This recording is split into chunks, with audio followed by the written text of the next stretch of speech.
여러분 안녕하세요. 오빠TV 한승훈입니다. 저희가 아우디에 대해서 여러 가지 이야기를 했잖아요. 근데 요즘 아우디 분위기가 심상치 않습니다. 아우디 코리아의 사장이 경질되었다라는 뉴스가 나왔죠. 이걸 보면서 진짜 아우디 코리아 힘들긴 힘들구나, 혹은 다른 분위기로 좀 쇄신을 하려고 하는구나 하는 노력들이 보이고 있는 거죠. 지금 아우디 코리아의 얼굴이자 대빵직을 맡고 있는 이명기 사장님이 5월 1일부로 아우디 코리아 사장직에서 물러난다고 합니다. 2022년 6월에 아우디 코리아 사장으로 취임한 이명기 사장은 1년 4개월 만에 대표직에서 내려오게 되는 거죠. 이명기 사장의 후임자로는 스티브 클로티라는 인물이 그 자리를 대신할 거라고 알려져 있는데요. 이명기 사장의 지금 너무 빠른 퇴임으로 자동차 업계에 대해서 이거 너무 이른 거 아니냐라는 의견이 흘러나오고 있는 중입니다. 특히나 아우디 실적에 있어서 너무 극단적인 성향을 보였던 시기가 바로 이 이명기 사장이 있었던 시기였기 때문에 이번 소식이 꽤나 눈에 띄는 것도 사실입니다. 아무튼 이러한 소식이 전해지고 우파TV팀은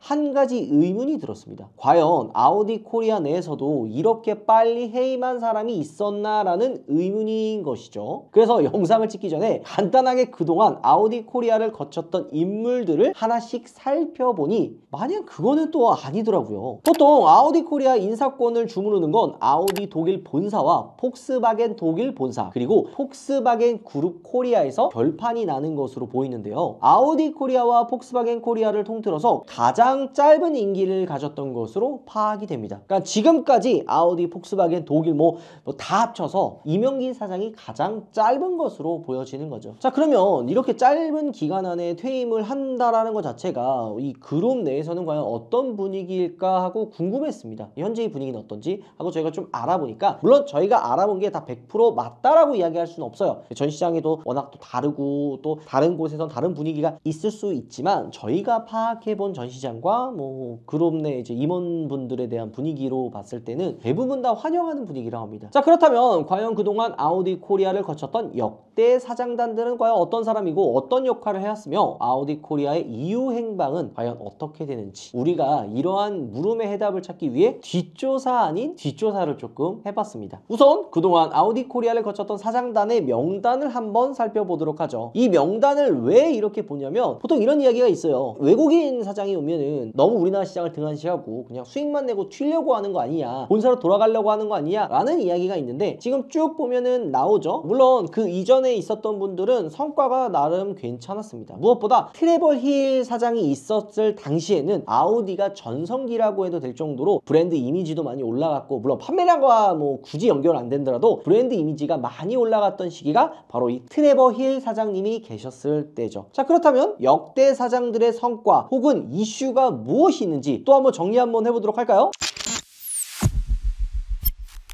가장 첫 번째, 도미니크 보시 사장님은 2000년에 아우디에 입사해가지고 2000년, 2002년 아우디 프랑스에서 근무를 했습니다. 아우디 프랑스에서 세일즈 매니지먼트 역할을 해내다가 03년, 04년 아우디 싱가포르로 이동을 하고 리더십과 비즈니스 디벨롭 업무를 겸임을 한 거죠. 이후 2004년에 아우디 코리아가 런칭을 하면서 초대 사장에 역임을 하게 되었는데요. 2007년까지 근무하면서 뱀비아 위상을 만들어낸 역사적인 인물이라고도 할 수가 있는 거죠. 04년 처음 아우디 코리아가 성공적인 안착을 이룩한 인물로 05년도부터 07년까지 실적 200%를 달성하는 쾌거를 이룬 인물이기도 하죠. 아우디 코리아 사직직에서 퇴임을 한 이후 아우디 재팬 사장으로 넘어가서 중국 합자 회사인 FAW 아우디에서도 세일즈를 담당했는데요. 이후 잔잔하게 계속 아우디에서 근무를 했었다고 합니다. 이후 제네시스가 유럽에 진출을 하면서 2020년, 2022년 제네시스 유럽의 법인 책임직을 담당하기도 했었고요. 이후 자동차 업계를 떠나서 컨설팅 자영업을 하는 것으로 파악이 되었습니다. 자, 그러면 트레버 힐 사장님은 과연 어떤 인물일까요? 1989년 폭스바겐 그룹에서 세일즈 매니저로 시작을 한 인물이에요. 당시 담당했던 지역은 남아공이었고요. 89년부터 93년까지 총 4년 기간 동안 남아공 지역의 세일즈 매니저로 근무를 하고 97년 아우디 그룹으로 넘어가서 트레이닝 매니저로 넘어가게 됩니다. 무슨 트레이닝인지는 사실 안 나오긴 해요. 뭐 무슨 헬스 트레이닝 같지 않지만 세일즈에 관련된 업무를 했겠죠. 자, 이후 아우디 차이나로 넘어가면서 상무로 진급하게 되고 아우디 차이나에서 근무한 기간이 04년부터 06년 총 한 2년 정도 근무를 하다가 07년 3월에 도미니크 보시 사장의 후임자로 우리나라로 넘어오게 되는 거죠. 07년부터 12년까지 아우디 코리아 사장으로 근무를 했었는데 이 아저씨가 아우디 코리아에서부터 조금 뭔가 삐걱거리기 시작합니다. 그건 바로 폭스바겐 그룹 내에서 핵폭탄 디젤 게이트 사건이 이 당시에 터지기 때문이죠. 독일 폭스바겐이 미국 내 배출가스 눈속임으로 대규모 리콜 명령과 판매 중단 조치가 내려지면서 후폭풍이 거세게 불고 있습니다. 사실 좀 이걸 알아볼 필요가 있는 게 임기 기간 내에는 딱히 별일이 없었어요. 그러니까 임기 기간 동안에는 배출가스가 조작된 차들이 한국 시장에 많이 풀리는 바람에 독일 본사로 돌아갔음에도 불구하고 소환 조사를 당하게 됩니다. 그러니까 한동안 조금 이게 소환당해가지고 조사도 받고 시달렸던 사장님이기도 합니다. 어쨌든 이 사장님은 뼛속까지 아우디 사람인 것 같은데 아직도 아우디 독일 본사에 남아있는 걸로 확인이 된 거죠. 자, 다음 사장님은 요하네스 타머 사장님입니다. 이분은 태생부터 아예 독일인으로 처음 자동차 업계에 들어간 건 BMW예요. 85년부터 91년까지 총 6년 동안 BMW에서 근무한 이 사장님은 독일 현지 내에서 BMW C 세그먼트 세단 3 시리즈의 마케팅을 총괄한 이력을 가진 분이죠. 한 가지 특이한 이력은 다른 사장단에 비해서 해외 근무한 이력이 거의 없었습니다. 계속해서 독일 내에서만 근무한 분이고 91년도에서 99년까지 아우디에서 근무하다 잠깐 도요타로 넘어간 적이 있는데 이때도 도요타 유럽에서 근무를 했고 독일에서 있었던 거죠. 이후 다시 아우디로 이직을 하면서 한동안 독일에서 근무하다가 처음으로 해외 근무를 하게 되는데 중국 폭스바겐인 중국 합작 회사죠. 중국의 합작 회사로 세일즈 부서에서 넘어가서 거기서 이제 근무를 하고 이후 무슨 영문인지 몰라도 잠시 독일로 복귀했다가 아우디 코리아 사장님으로 다시 이제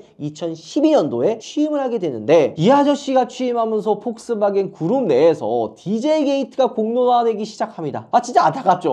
오자마자 공론화가 시작되며 전 아우디 코리아 사장이었던 트레버 힐 사장님과 사이좋게 나란히 조사도 가고 청문회도 열리고 정말 많이 시달렸습니다. 아니 사실 이 사장님은 잘못한 게 없거든요. 이전에 있었던 거니까. 어쨌든 이 사장님이 아우디 독일로 복귀한 이후 이력이 거의 없습니다. 아직 아우디 독일 본사에 계신 것까지는 확인이 되는데 뭐 하는지까지는 조사가 안 되더라고요. 자, 다음 사장님은 세드릭 주넬 사장님이에요. 디젤 게이트 이후에 부임한 아우디 코리아 사장으로 이름에서 보다시피 프랑스 분이에요. 프랑스 분. 이 사장님 같은 경우에는 약간 특이한 게 처음 자동차 업계에 발을 들인 건 F1이에요. 물론 선수는 아니고 마케팅 어시스턴트로 약 한 1년 정도 근무를 했었고 그가 근무했던 팀이 이제 F1의 프랑스 라루스라고 하는 F1 팀이었습니다. 이후 혼다 유럽 지사로 97년도에 옮겨졌죠. 담당했던 업무가 아마 파이낸스 업무로 차량 금융을 담당했던 걸로 보여집니다. 97년부터 2000년까지 대략 근무 기간이 한 3년 정도 근무했다가 폭스바겐 프랑스로 옮기게 되는 거죠. 프랑스에서 한 11년 정도 근무를 했다. 이렇게 보면 되는데 오랫동안 근무를 하면서 별의별 업무를 거의 다 담당했습니다. 뭐 딜러십, 매니지먼트, 뭐 폭스바겐 보급형 브랜드의 스코다 브랜딩 업무까지 담당했을 정도로 그냥 그 웬만한 거 다 했다. 진짜 만능형 인간 이렇게 보시면 되죠. 이후 별탈 없이 프로젝트를 겸임하면서 폭스바겐에서 근무하다가 처음 아시아 시장에 발을 들인 게 12년도 중국의 합작법인으로 이제 들어가시고 12년도부터 16년도까지 근무를 하다가 16년 4월에 아우디 코리아 사장으로 이제 오시게 된 거죠. 아무튼 주넬 사장님이 온 이후 한참 디젤 게이트로 시끄러울 타이밍에 이제 취임을 하셨는데 이미 타머 사장님과 TL 사장님이 이제 검찰에 소환되고 조사받고 이러다 보니까 한국에 올 때 되게 좀 걱정을 많이 하셨다고 합니다. 그리고 이 주넬 사장님도 검찰 조사를 피하진 못했는데요. 당시 유로6 디젤 모델도 배출가스 조작 혐의가 나오자 검찰 조사를 받았던 걸로 확인이 됩니다. 그러니까 앞에 있는 사장님과 그 앞에 있는 사장님까지 세 분 연속 검찰 조사 받으면서 그냥 굉장히 고생하셨어요. 이후 다시 중국으로 넘어가면서 본격적인 폭스바겐 차이나 법인에서 사장직까지 하고 지금은 본국인 프랑스로 넘어갔는데요. 르노 그룹에 입사를 하고 전기차 사업에 뛰어든 걸로 파악이 됩니다. 뭐 그냥 본국으로 들어가서 와인도 좀 마시고 여생을 좀 즐긴다 이렇게 보시면 되는 거죠. 워낙 고생 많이 하셨으니까. 특히 그리고 이 사장님 같은 경우에는 아우디 내에서도 평가가 되게 좋았고 계시는 근무지마다 되게 미담이 많더라고요. 워낙 이제 만능형으로 웬만한 일을 다 할 줄 알다 보니까 한쪽에 치우치지 않고 되게 중심을 잘 잡아서 업무를 해 나가신 분으로 굉장히 유명한 거죠. 자, 다음은 바로 이명기 사장님입니다. 이명기 사장님은 04년도 아우디 코리아 초창기 멤버예요. 이후 05년 폭스바겐 그룹 코리아에서도 세일즈와 마케팅을 담당 담당했었던 것으로 파악이 됩니다. 그러니까 즉 한마디로 폭스바겐이랑 아우디를 오가면서 코리아 지사에서 실적을 이룩해온 만큼 나름 이들의 산증의 위치까지 올라간 거죠. 그래서 보면은 바닥부터 거의 정상까지 차근차근 올라온 인물로 보여지는 거죠. 이후에 중국의 합작법인으로 넘어가서 세일즈 매니저 헤드급으로 이제 근무를 하게 되는데 이때가 2021년부터 2022년 한 1년 6개월 정도 근무를 하신 걸로 보여져요. 이후 아우디 코리아의 사장직을 맡게 되는데 오늘 5월 1일까지 총 1년 4개월 만에 대표직을 내려놓게 됩니다. 역대 아우디 코리아 임원 중에서는 가장 짧은 근무 기간을 경신한 게 바로 이명기 사장님이죠. 자, 이분에 대한 이야기는 조금 이따가 좀 정리해서 또 다시 한번 이야기해 보도록 하고요. 왜냐면 이 이명기 사장님에 대한 이야기들이 조금 있기는 하거든요. 여기에 대한 문제점이라든지 그건 조금 이따 얘기하고 그 다음에 오늘 5월 1일부터 아우디 코리아 신임 사장으로 오게 된 이분 바로 스티브 클로티라고 하는 분입니다. 이분은 조금 이력이 꽤나 특이해요. 처음 시작은 자동차가 아니라 항공기에서 시작이 되었고 베넬 다이나믹스라고 하는 남아공 군수업체에서 항공기 이제 엔지니어 출신이에요. 그리고 이후에 이제 남아공 BMW에서 테크니션과 서비스 어드바이저의 직무를 담당하면서 자동차 업계와의 인연이 시작이 됐는데요. 의외로 현대차와도 인연이 있는 분이에요. 남아공 현대차 지부 딜러십 책임자로 근무한 이력도 있고 이때가 95년, 99년도까지 근무를 하신 거죠. 이후 유니트랜스 오토모티브 그룹에서 국제 서비스 부서로 근무한 이력도 존재합니다. 2000년에 입사해가지고 2012년까지 근무를 하시고 이후 잔잔한 이력으로 남아공 소재의 자동차 경매업체인 비드베스트에서 그룹 서비스 총괄 매니저를 역임을 했고 남아공 메르세데스 벤츠 AS 매니저로 역임을 하기도 했었습니다. 이후 2016년부터 아우디와 연이 시작이 되는데요. 아우디로 입사하면서 오스트레일리아로 거처로 옮겨요. 아우디 오스트레일리아에서 근무를 하기 시작을 하는데 대부분 보통 딜러십 책임자 근무의 이력이에요. 이후 세일즈 디렉터로 19년도 보직이 변경이 되었고 이후 5월 1일 날 아우디 코리아 사장직으로 오게 된 거죠. 자, 결과적으로 어때요? 다른 분들은 한 평균 한 3, 4년 정도 근무를 했는데 이명기 사장님은 예정보다 빠르게 물러났죠. 지금 그려진 그림상으로만 본다면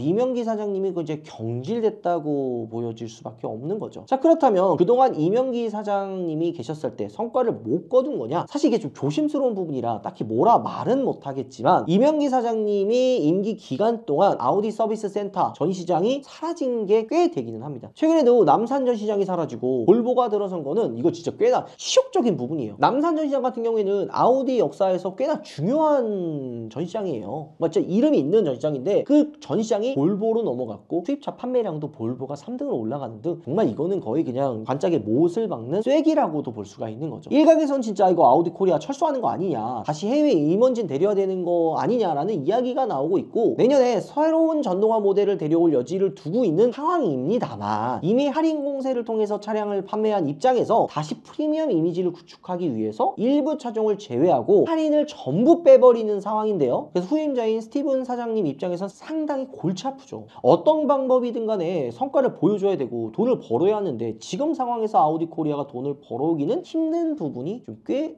많습니다. 지금 어쨌든 할인이라고 하는 그런 이미지, 이게 이명기 사장님이 물론 들어오기 전에도 아우디가 할인이 있긴 있었지만 좀 이렇게 본격적으로 뭔가 줄다리 고무줄처럼 이렇게 왔다 갔다 하는 시기도 사실 조금 애매한 부분들도 있는 거죠. 이렇게 할인이라는 이미지 때문에 아우디를 구매하려고 하는 분들도 걱정을 하는 거예요. 야, 이거 내가 샀다가 할인해주면 나는 앉아서 몇 천만 원 손해보는 거 아니냐, 아우디는 할인 없으면 하면 안 된다 라는 이미지가 일단 쌓였고요. 또 한 가지는 너무 모델들이 오래됐어요. 새로운 모델이 나와야 되는 상황인데도 새로운 모델이 안 나오기 때문에 구매가 조금 꺼려지는 상황이기도 한 거죠. 이 상황에서 일단 할인이 없어져야 되고요. 또 한 가지는 신모델이 출시가 된다면 아우디가 다시 반등할 수 있을 거라고 저는 생각을 합니다. 물론 지금 전기차 시장이 조금 위축이 되면서 전기차 모델이 판매가 안 될 수도 있어요. 그러니까 내연기관이 나와야 되는데 내연기관에 대한 신차에 대한 소식도 아우디가 뜸한 편이기도 합니다. 그러면은 결국 전기차를 가져와야 되는데 A6도 전기차로 나오잖아요. 전동화 모델. 그럼 이게 과연 잘 팔리겠냐? 이 상황까지 우리가 염두를 해둘 필요가 있는 거죠. 자, 그러면 이명기 사장님이 지금 그만두고 경질이 되고 현재 분위기는 어떠냐? 물론 제가 이야기한 게 다 맞다라고 할 수는 없어요. 저도 뭐 아는 전시장이나 뭐 근무하시는 분들에 대한 이야기만 조금 들었을 뿐이니까 뭐 100% 알 수는 없지만 돌아가는 이 현장의 분위기는 대체적으로 환영을 한다는 분위기입니다. 왜냐면 작년에 2021년도, 2022년도에도 그런 얘기가 있었어요. 할인을 묶자, 할인을 많이 하면 안 된다, 이런 이야기가 있었는데 아우디 코리아에서는 이거 할인을 해서라도 좀 판매를 해라, 약간 이런 분위기라서 할인을 막 했었고 갑자기 할인을 딱 끊어버려요. 괜찮다, 자, 할인하지 말자, 너무 이게 출혈 경쟁이다, 이렇게 급하게 막아버리는데 이게 팔리겠냐고. 되더라고요. 그러니까 아우디가 판매량이 10위권 밖으로 막 떨어지고 막 문제가 생기고 이러면 또 이제 안 팔리니까 어쩔 수 없이 또 할인을 하고 순환의 연속이었죠. 이런 갈팡질팡한 방향성 때문에 현직에 있었던 딜러분들도 실망을 많이 했고 오히려 이런 최신의 길로 좀 새로운 분이 와가지고 물갈이를 해서 다시 프리미엄 브랜드 이미지를 좀 굳건히 한번 가져보자라고 하는 상황이기는 합니다. 자, 어쨌든 지금 분위기가 심상치 않죠. 우리가 지금 있었던 아우디 코리아의 대표님들의 이 이력을 쭉 살펴봤는데요. 자, 어쨌든 도미니크 보시 사장님이 오시면서 이 아우디 이미지를 잡아놨었는데 트레버 힐 사장님이나 요하네스 타머 사장님이 오시면서 뭔가 이 갑자기 디젤 게이트 막 사건 터지고 조사하고 이슈 생기고 이러면서 아우디가 힘들어지고 세드릭 주넬 사장님이 오면서 그 막 수습을 하면서 이거 어떻게 해야 되느냐 막 정말 갈팡질팡했었던 시기도 바로 이쯤이긴 합니다. 과연 스티브 클로티 사장님이 오셔서 얼마나 이걸 수습을 할지는 모르겠지만 제가 봤을 때 짧은 제 식견으로는 아우디가 또 살아나려면 어쨌든 진짜 가장 중요한 건 신모델이에요. 매력적인 신모델이 많이 나와야 소비자들이 선택을 할 거고 관심을 가질 거고요. 신모델이 나왔을 땐 할인이 아니라 착한 가격 정책으로 소비자분들의 눈높이를 충족을 시켜줘야 될 거라는 생각이 듭니다. 지금같이 경기 안 좋을 때는 단순히 전기차만 나온다면 좀 힘들 것 같거든요. 오히려 좀 매력적인 내연기관이라든지 아니면 하이브리드 모델을 출시하면서 소비자분들이 좋아할 만한 그런 구성들을 가져왔으면